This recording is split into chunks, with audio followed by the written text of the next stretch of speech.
A reading from the letter to the Hebrews. Brothers and sisters, since we have a great high priest who has passed through the heavens, Jesus, the Son of God, let us hold fast to our confession. For we do not have a high priest who is unable to sympathize with our weaknesses, but one who has similarly been tested in every way, yet without sin.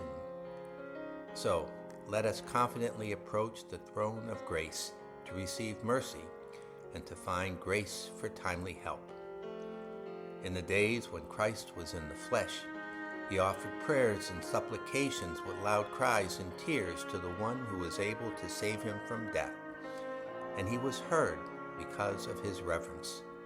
Son though he was, he learned obedience from what he suffered. And when he was made perfect, he became the source of eternal salvation for all who obey him.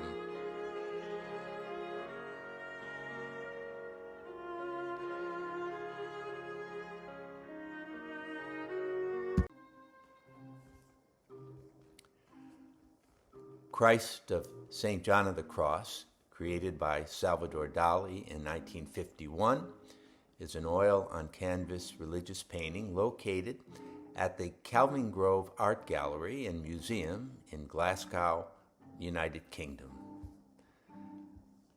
This artwork is a prime example of the surrealistic movement which Dali was a prominent member of.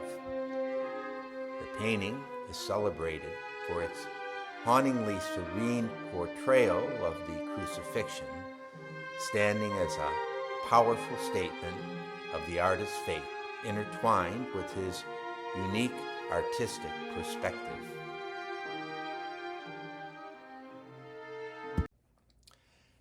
Dali's painting is based upon a 16th century Spanish mystic, St. John of the Cross, who experienced a vision of the crucified Christ. St. John of the Cross made a tiny pen and ink drawing of his extraordinary vision that remains to this day, called Christ from Above. The little drawing, about the size of a postage stamp, shows Christ on the cross, with the viewer looking down upon him from above, perhaps from the perspective of God the Father, and was the inspiration for Dali's painting that presents an unconventional view of the crucifixion of Jesus, depicted from an overhead perspective.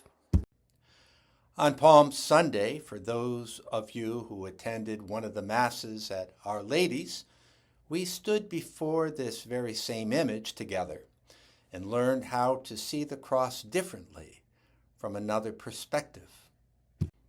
Today, on Good Friday, the Church asks us to do something even more challenging, not simply to see, but to stay. Good Friday is the day when the Church does not rush. Good Friday is the day when the liturgy is stripped down to a bare minimum.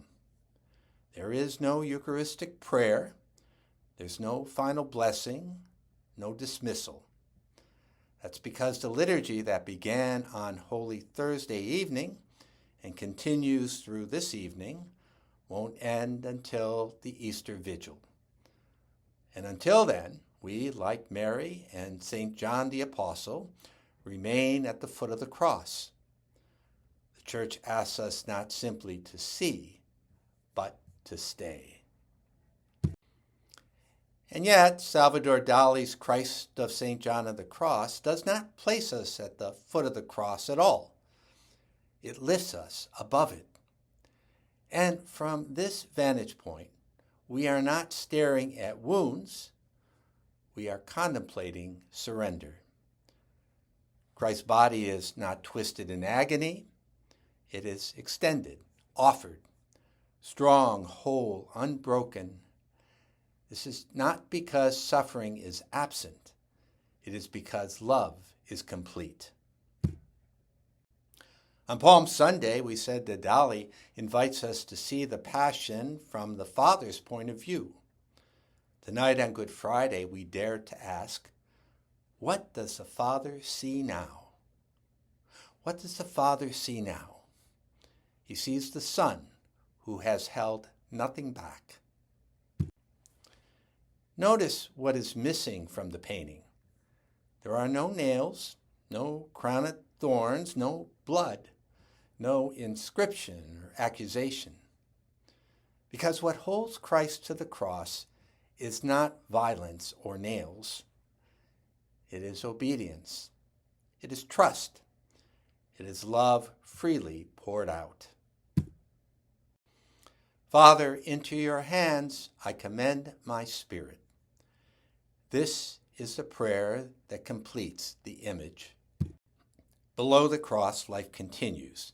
A boat drifts on the water. The world goes by quietly, almost unaware. That too is Good Friday, for the cross does not interrupt the world, it redeems it. The cross hangs over every ordinary moment, every hidden grief, every silent fear, every death we cannot prevent. And tonight, that same cross hangs over our lives. Good Friday does not ask us to explain suffering. It asks us to entrust ourselves within it, to place into the Father's hands what we cannot fix, what we cannot understand, what we cannot save on our own. Dali does not let us look away from the crucified Christ, but he will not let us despair either. From above, the cross is not failure, it is fidelity. From above, love poured out completely is never lost. So, as we stand before this image today, as we venerate the cross, we don't look away, we look deeper. With Christ, we place our lives into the Father's hands, trusting that even on this day, especially on this day, love, not death, has the final word.